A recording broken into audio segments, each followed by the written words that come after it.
Guys, magandang araw sa inyo. Welcome to my YouTube channel, Batang Mindanao.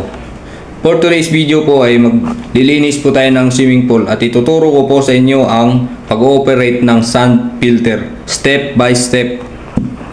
Kung bago ka pa lang po sa YouTube channel ko, huwag pong kalimutan paki-subscribe, then paki-click na rin po ng notification bell para mas marami pa pong mga tutorial at mga demo na ituturo ko po sa inyo step by step.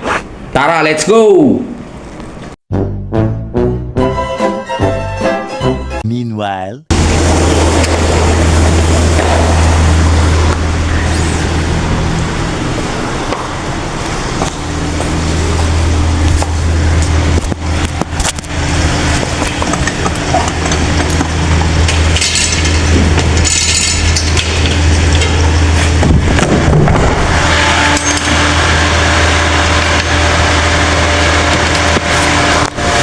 Ito po yung timer.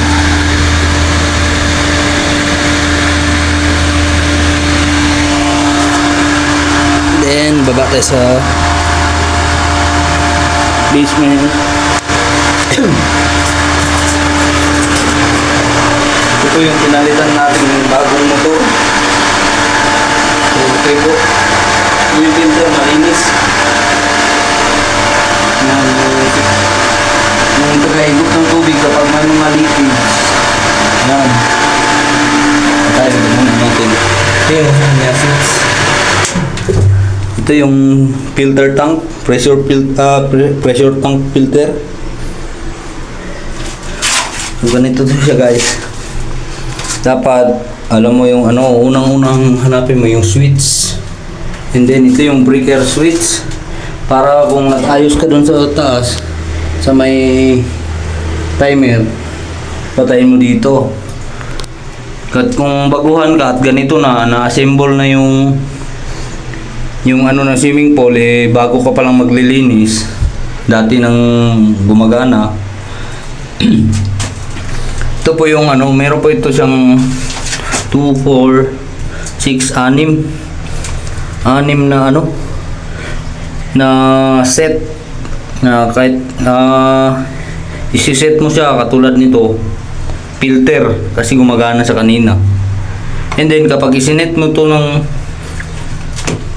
pagganon, yan, waste po yan. Bali yung tubig, higupin niya galing sa ito po yung inlet niya galing sa swimming pool, itatapon niya diretso, hindi na siya dadaan dito. And then pagka isunod mo naman, set mo siya sa close, ibig sabihin ang gamit nito is patayin mo yung makina para walang tubig simula sa swimming pool higupin ng pump papunta sa tangke. Sirado, it means na napatay mo yung makina, hindi mo paganahin yung makina at saka yung filter. Bali standby lang yung tubig sa pool. Then ito yung backwash para yung tubig pumunta dito, papasok dito sa tangke, magfi-filter dito mo makikita. Ginagamit yung backwash twice a month pag malakas na yung pressure ng tangke. Tapos pagpapandarin mo yan ganyan, tapos papandarin, makikita mo dito yung dumi. Papandarin mo lang yan ng mga 30 seconds or 20 seconds. Kapag luminaw na, patayin mo ulit yung switch. Tsaka mo patayin mo yung switch, tsaka mo lilipat. Alright guys, ito po yung pagpa-vacuum natin, guys. Ganito po. Malakas pong higop niyan sa yan po yung higop ng dumi sa sahig.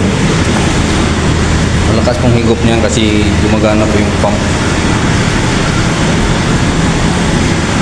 Sa mga gustong matuto, paki-subscribe po yung video, paki-click na lang din po ng notification bell para masundan nyo yung mga video ko.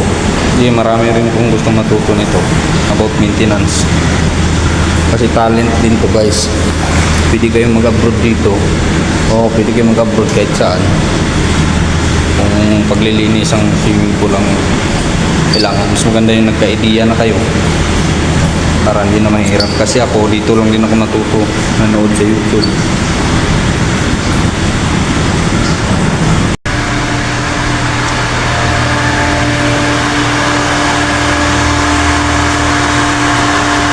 Alright guys,